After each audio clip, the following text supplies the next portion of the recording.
ah, 15, mga kapatid, no? John chapter 15. Okay. Verse 1 up to verse 5 po tayo. Okay. John chapter 15 verse 1 up to verse 5. Okay, babasahin po si Malo ang verse 1, si Nanay verse 2, Sister Agnes verse 3, si Sister Edna verse 4, at ako po ang verse 5. Sige po. Ako ang tunay na puno ng ubas at ang aking amay ang magsasaka. Sige po, Nay. Bawat sanga sa akin na hindi nagbubunga ay kanyang inaalis. At bawat sanga na magbubunga ay kanyang nililinis ito. Upang ito nawa ay magbunga ng mas maraming bunga. Amen. Kayo'y malilinis na sa pamamagitan ng salita na sa inyo'y aking sinalita. Okay. Number 4. Manatili sa akin at ako sa inyo, kung paano ang sanga ay hindi maaring magbunga sa kanyang sarili. Maliban na ito ay manatili sa puno ng ubas, ay hindi rin kayo maaari. Maliban na kayo ay manatili sa akin. Amen. Verse 5, ako ang puno ng ubas, kayo ang mga sanga. Ang nanatili sa akin at ako'y sa kanya, ay siyang nagbubunga ng marami, sapagkat kung kayo'y hiwalay sa akin, ay wala kayong magagawa. So ngayon po, ang ating pag-aaral po ngayon, dito po sa John, no, chapter 15. At dito na po tayo, mag-concentrate po sa verse 5. Pero atin din po itong talakayin ito ng kaunti. Ito po yung verse 1, verse 2, verse 3, up to verse 4. So ang ating pamagat po ng ating pag-aaral po ngayon ay ang pamumuhay na nakaugat sa Panginoong Hesus Kristo. Ang pamumuhay na nakaugat sa Panginoong Hesus Kristo. So dito po ay sinabi po ito ng ating Panginoon. Tandaan po natin sa verse 15, si Lord po ang siyang nagsasalita po dito, no, during the time nung siya po ay nakatawang tao pa, at ang kanyang kausap po dito ay ang mga alagad at ang mga disipulo, yung mga sumusunod sa kanya, no? At of course, maaari ding mga nakikinig din sa kanya, yung mga para bagang nangusyuso lang, no? So during the time po, ganun po talaga kasi ang kaugalian ng mga tao, at lalo-lalo na po na sila po ay hindi pa masyadong nilang narinig yung mga salita po ng Diyos. So dito po ay makita ho natin na ang paglilingkod natin sa ating Panginoon ay hinalintulad po ni Lord, no? Nakatulad po ng isang puno at saka isang sanga. At ang tinutukoy po diyang puno, ito po yung ubas, yung vine, no? Ito po yung puno at saka yung sanga. At ito po yung bunga, no? So tatlo po yon. Of course, pagka ikaw din ang nagtatanim ng puno, natural, meron po yung puno. Okay? At ang puno na yan, magkaroon po yan ng sanga. At ang sanga na yan, kalaunan, pag lumaki na, magkakaroon ng bunga. Ito po yung punong kahoy na tinatawag, o bungang kahoy na tinatawag po, no, ng ating Panginoon. Kaya dito sa verse 1, ang sabi po dito ng ating Panginoon, ako ang tunay na puno ng ubas, at ang aking ama ang magsasaka. So tinutukoy yun niya sa magsasaka, ang puno, ang sanga, at saka ang bunga. Sapagkat ang tunay na magsasaka, talaga kung gusto lamang na magkaroon po ng bunga yung kanyang itinanim. Kaya ito po yung tinutukoy ng ating Panginoon. Kaya sa verse 2, ang sabi po dito, ang bawat sanga na sa akin ay hindi nagbubunga, ay inaalis niya. Ito po ay tungkol sa ating paglilingkod, no, sa ating Panginoon. Hindi po ito tungkol sa pag-alis po sa atin para mapunta sa impyerno. Hindi ho. Ito po ay tungkol sa ating Christian living, no, sa ating pamumuhay, sa ating paglilingkod po sa Lord. Kaya sabi po ni Lord dito, ang bawat sanga na sa akin ay hindi nagbubunga, ay inaalis niya. Kaya delikado po yung isang anak po ng Diyos na hindi po nagkakaroon ng bunga sa kanyang paglilingkod sa ating Panginoon. No? Ano pong gagawin ni Lord? Pagka daw hindi nagbubunga, ano gagawin niya? Inaalis niya. No? At ang bawat sanga na nagbubunga ay nililinis niya upang lalong magbunga. So, mahalaga po yung bunga sa ating pong paglilingkod. So, malalaman natin yan mamaya, no? Now, number 3, ang sabi po dito, kayo'y malilinis sa pagitan ng salita na sa inyo'y aking sinasalita. So, ang paglilinis po, of course, ay pinakita po ni Lord na sa pamamagitan po ng salita po ng Diyos, ng sinasabi po ng ating Penso Cristo during the time, at sa panahon natin ngayon, ang naglilinis po sa atin ay ang salita ng Diyos na atin pong masumpungan sa banal na kasulatan. So, yun po yun. Okay? Now, verse 4, anong sabi dito? Kayo'y manatili sa akin at ako'y sa inyo. Gaya ng sanga na di makapagbunga sa kanyang sarili, maliban na nakakabit sa puno, gayon din naman, kayo maliban na kayo'y manatili sa akin.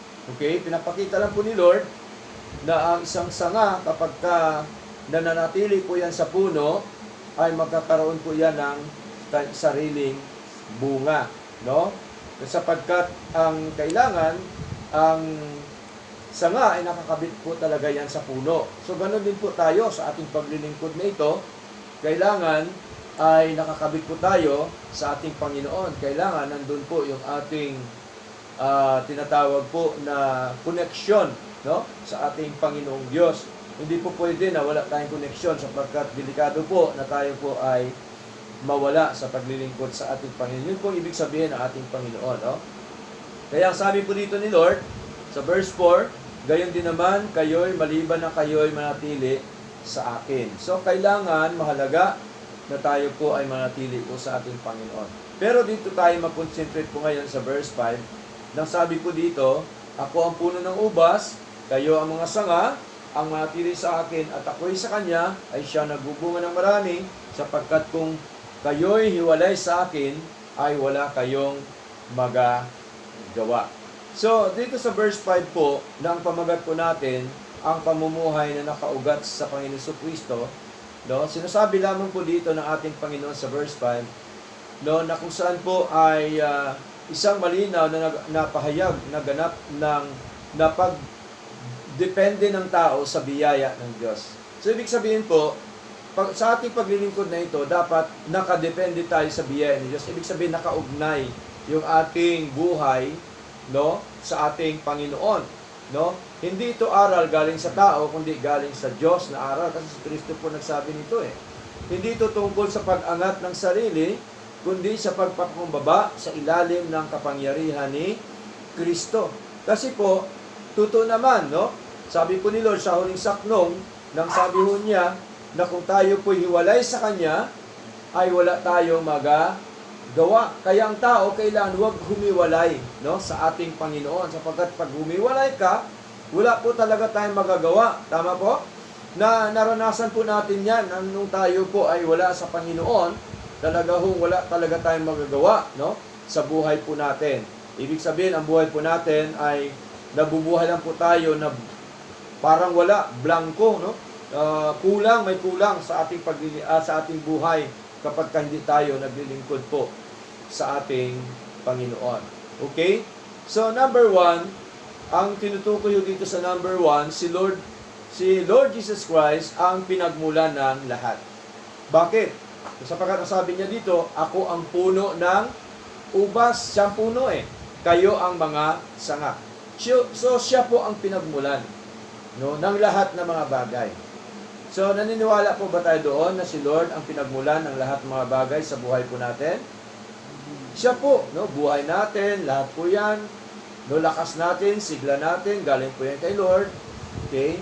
Buhay, binibigyan tayo ng masigla, malakas na pangatawan, binigyan tayo ni Lord ng mga pagkakitaan, hanap buhay, negosyo, lahat po yan, no?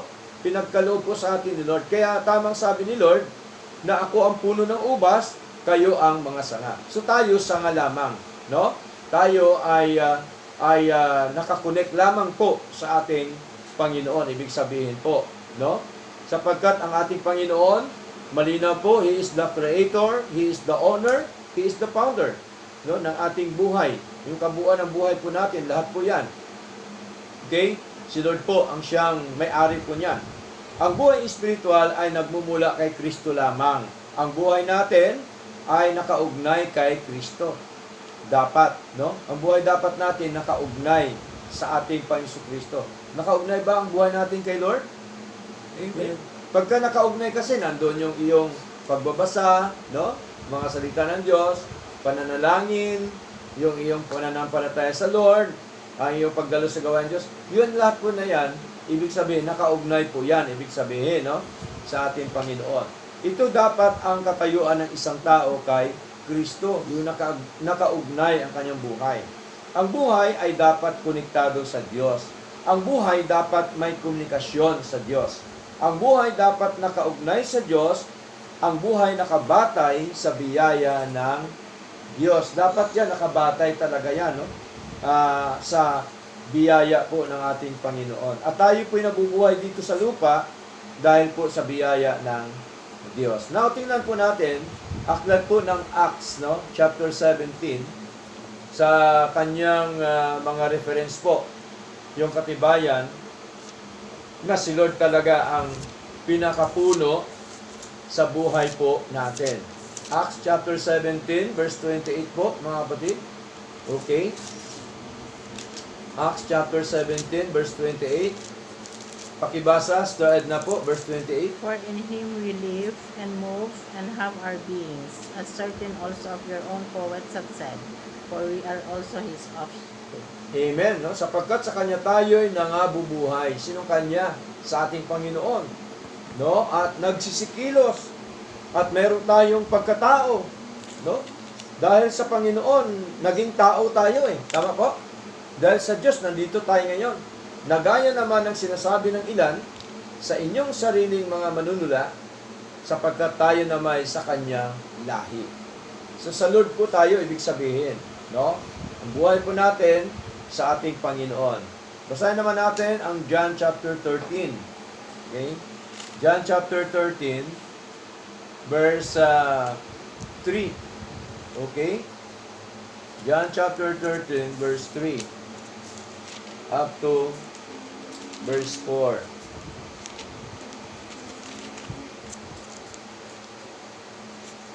Si Jesus sa pagkatalastas na ibinigay na ng Ama ang lahat ng mga bagay sa kanyang Sorry mga... po.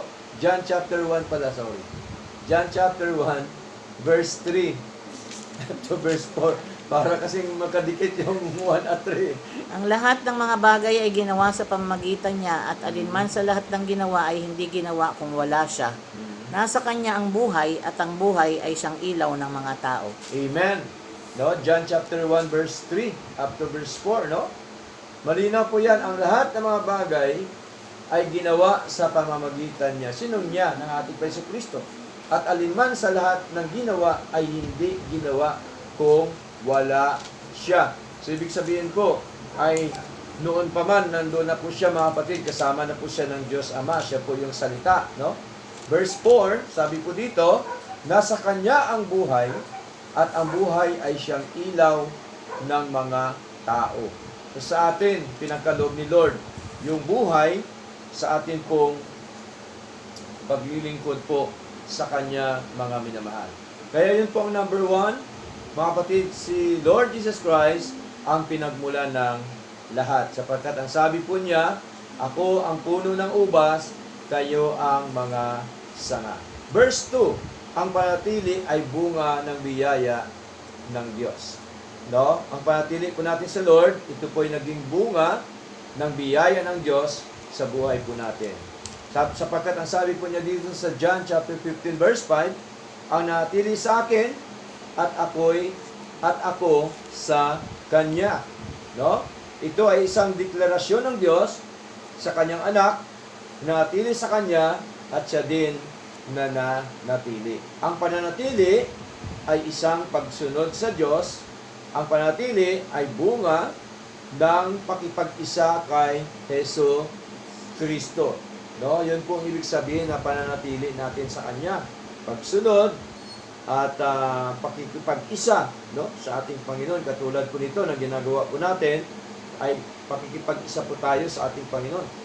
Hindi tayo natili upang mapasa kay Kristo, kundi natili tayo sapagkat tayo ay kay Kristo na. Kaya po tayo nandito ngayon kasi na tayo po sa Panginoon na po Tama? Kaya tayo po ay gumagawa sa nais po at kalooban po ng ating Panginoon. 1 Corinthians chapter 1 verse 30. Basahin po natin. Okay? 1 Corinthians chapter 1 verse 30 po. Mga kapatid, pakibasa po sa una nakakita sa 1 Corinthians chapter 1 verse 30. But of him are ye in Christ Jesus, who of God is made unto us wisdom, the righteousness and sanctification and redemption. Amen, no? Basahin natin sa Tagalog, datapwat sa Kanya kayo'y nangasa kay Kristo Jesus. Hindi po ba? Tayo pala ay kay Kristo Jesus, na sa atin ay ginawang karunungan mula sa Diyos, at katwiran, at kabanalan, at katubusan. Ito po yung ginawa ng ating Panginoon Kristo sa ating buhay, sapagkat malinaw po na tayo pala ay nangakay Kristo. Kasama tayo sa ating Panginoong Yesu Kristo. Colossians chapter 3, verse 3. Basahin po natin. No? Babasahin po ni Sister Malo. Colossians chapter 3, verse 3 po. No? Opo. Sapagkat kayo ay namatay na, at ang inyong buhay ay natatagong kasama ni Kristo sa Amen. Malinaw, no? Sapagkat kayo nangamatay na, at ang inyong buhay ay nakatagong kasama ni Kristo sa Diyos. So tayo po, mga kapatid, nananatili na po sa ating Panginoon. So ang gagawin na lang natin, magpatuloy tayo sa ating panatili sa Lord kasi kay Kristo na po tayo. No? At ito po ang malinaw po na sinasabi ng ating Panginoon na tayo po kasi ay nangamatay na, mga kapatid, no? Sa harapan ng ating Panginoon. No? Ibig sabihin ay patay na tayo sa kasalanan. Hindi na po naghahari yung kasalanan sa atin, sapagkat ang sabi po dito, at ang inyong buhay ay natatagong kasama ni Kristo sa Diyos. Sapagkat ang ating Panginoon Kristo ang siyang nagtubos po sa atin. Kaya sabi po ni Lord, ang nanatili sa akin at ako sa Kanya. So malinaw po yon. Now number 3, mga kapatid, ang bunga ay epekto ng buhay, hindi produkto ng pagsisikap. No? Epekto po ng pagbigay sa atin ng buhay ng ating Panginoon. Ito po yung bunga. Bakit? Sabi po dito sa John chapter 15 verse 5, ay siyang nagbubunga ng marami. So dapat, bilang Kristiyano, no, magkaroon tayo ng bunga, mga kapatid. At ano po ibig sabihin ng bunga? Ibig sabihin, dapat tayo lumago, dapat tayo ay maging masigla, magpatuloy, no, sa ating na ginagawa sa ating Panginoon. Patuloy tayo na sundin ang kalooban po, no, ng ating Panginoong Diyos. Ang bunga ay natural na resulta ng buhay na galing kay Kristo. So dapat ang bunga natin ay talagang natural yan na galing po, no, sa ating Panginoong Kristo. Siya po ibig sabihin ang nagbigay sa atin ng bunga. Tama? Wala naman talaga tayong magawa no? Kung tayo ay hiwalay po sa Kanya. Ang buhay ang nauna bago ang gawa. Okay? Ang biyaya ang nauna bago ang pagsunod. Kaya tayo sumusunod sa Lord kasi dahil sa biyaya ng Diyos. Okay? Si Lord po ang siyang kumikilos sa atin. Si Lord po ang siyang nagtuturo sa atin. Si Lord po ang siyang nangunguna po sa atin. Ang Espiritu ang gumagawa ng bunga. Hindi laman ang bunga, kundi Espiritu. No? Sapagkat sa laman, puro yung karangyaan ng laman no? Kundi ang Espiritu ng Diyos, ang siya nagbigay po sa atin ng bunga. Okay? Galatians chapter 5, basahin po natin. Verse 22.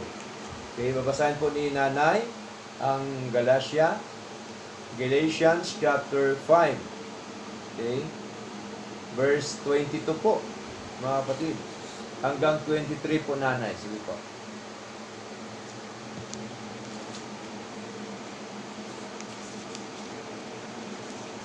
Datapwat ang bunga ng Espiritu ay pag-ibig, Amen. kagalakan, Mhm. kapayapaan, Mhm. pagbabata, kabaitan, Mhm. kabutihan, Mhm. at pananampalataya. Verse 23 po. Kaamuan pagtitimpi laban sa mga ito ay walang batas. Amen. So, malinaw po, no? But the fruit of the Spirit, malinaw. Datapwat ang bunga ng Espiritu ay pag-ibig, no? Love, joy, peace, long suffering. Kahit ano mo yung kahaba yan na paghihirap, talagang long suffering po yan. Gentleness, goodness, faith, malinaw po yan, no? Kaya ang faith, ang pananampalataya ng tao, binigay lang po yan ni Lord, bunga yan ng Espiritu ng Diyos. No, malinaw po ha. Verse 23, meekness, temperance, against such there is no law. So malinaw na ito po ang bunga, no, ng Espiritu ng Diyos sa buhay po natin, na hindi lamang po yung bunga na tayo lumago, kundi ito'y bunga na dapat po nating isa pamumuhay sa harapan po ng ating Panginoon. No, ito po ang bunga na pinagkaloob po ni Lord sa atin. Okay? Kaya tayo, minsan may problema, mga kapatid, ay hindi tayo baga sa ano, ay nandun yung joy natin sa Lord. Tama? Kahit tayo minsan may problema, ay nandun pa rin yung ating pag-ibig po, of course, sa ating Panginoon. Kasi binigay na po yun ni Lord sa atin. No? Yung fruit of the Spirit. No? Kahit minsan may mga problema, nandun pa rin yung peace natin, yung mahabang paghihirap natin, nandun pa rin po yung ating kabutihan, no? Kagandahang loob sa harapan ng ating Panginoon, nandun pa rin po yun, dahil nga po yan ay si Lord po ang siyang nagbigay po sa atin. At ito po yung pananampalataya. Kaya ang tao, wala po talagang original na pananampalataya. Bakit po? Sapagkat ang nagbigay sa atin ng pananampalataya, walang iba kundi ang ating Diyos. Ibig sabihin po, ang ating Diyos ang siyang author, no? Siya po ang pinanggalingan ng ating pananampalataya. Philippians chapter 1, basahin po natin. No, yung mga supporting verse na ito sa ating pag-aaral. Philippians chapter 1 verse 11. Okay? Babasahin po sa Agnes verse 11. Ng mga puspos ng bunga ng kabanalan na ito'y sa pamagitan ni Hesukristo sa ikaluluwalhati at ikapupuri ng Diyos. Amen. No? May binanggit po dito na bunga, fruits, no, mga bunga, no, na mga puspos ng bunga ng kabanalan, being filled with the fruits of righteousness. So gusto ni Lord, magkaroon tayo ng katwiran, no, mga kabanalan sa kanyang harapan, no? Ito po'y bunga, of course, which are by Jesus Christ, no, na ito'y sa pamamagitan ni Jesucristo. Kasi hindi naman natin ito magawa kung wala yung ating Panginoon. Right? Sa ikalahati at ikapupuri ng Diyos. Kaya malinaw po, mga minamahal, na ang ating pong pinag-aralan po ngayon ay ang Diyos, ang siyang may gawa ng lahat, at ang gusto lamang po ni Lord na tayo po ay manatili sa Kanya. Number 4, panghuli po, ang kawalan ng kakayahan ng tao. No? Bakit? Sabi ni Lord, sa John chapter 15 verse 5, sapagkat kung hiwalay sa akin kayo, ay wala kayong magagawa. Totoo ba sabi ni Lord? Amen. Na pagka ang tao hiwalay sa Lord, wala magagawa ang tao? Amen. Yes. Wala po talaga magagawa ang tao. No? Isip na lang ng tao yon. Yung mga tao na hindi naglilingkod sa Lord, kaisipan na lang yun eh. Nakaya ko yun, wala ang Panginoon. Hindi totoo yun. Napakatandaan po natin ay kapag tayo hiwalay sa Lord, wala po tayo talagang magagawa. No, mga kapatid? At lagi pong palpak yan yung ating ginagawa kapag ka hindi natin sinasubmit sa Lord ang lahat po natin mga plano, ating nais, hindi natin pinagpipray, hindi natin pinapanalangin po sa ating Panginoon. Ganap na kawalan ng kakayahan ang tao sa spiritual na bagay. Walang kapangyarihan ang tao kundi ang Diyos. Tayo po, wala tayong kapangyarihan, no?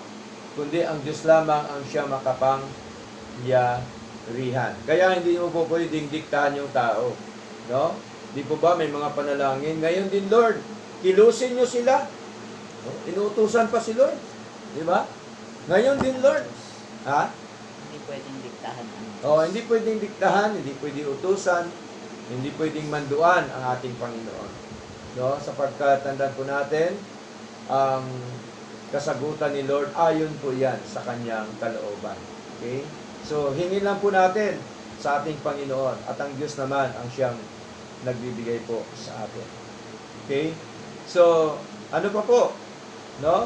Walang bisa ang sariling sikap ng tao kung wala ang Diyos sa buhay niya. Okay? Walang kabanalang pamumuhay kung wala ang Diyos. Walang katagumpayan sa buhay kung wala ang Diyos sa buhay niya. Totoo po ba yan? Totoo po yan eh. No? Wala talagang katagumpayan ang buhay ng tao kapag wala ang Diyos sa buhay po niya. Tandaan po natin, dapat ang buhay po natin nakaugnay sa ating Panginoon sapagkat ang sabi po ni Lord, ako ang puno ng ubas at kayo ang mga sanga. So sanga lang po tayo. Kailan ang sanga? Nakaugnay po. 2 Corinthians chapter 3. Basahin po natin, mga kapatid. Okay? 2 Corinthians chapter 3, okay, verse 5.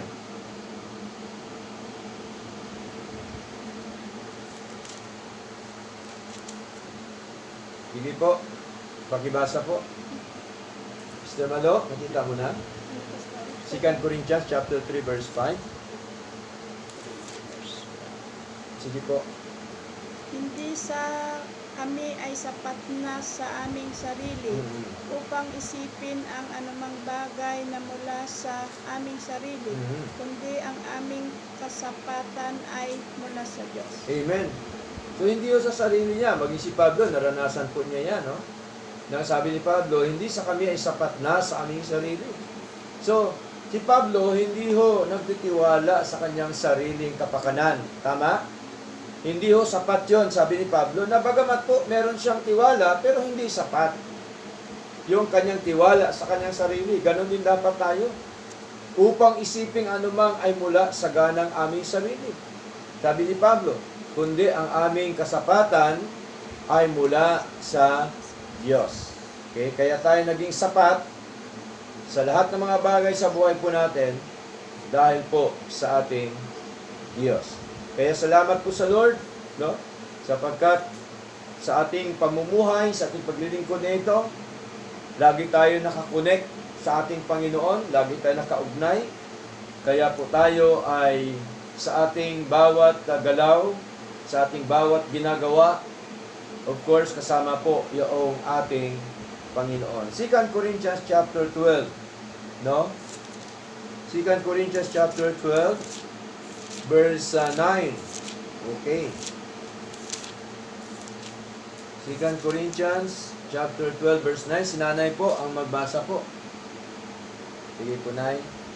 2 Corinthians po chapter 12 verse 9.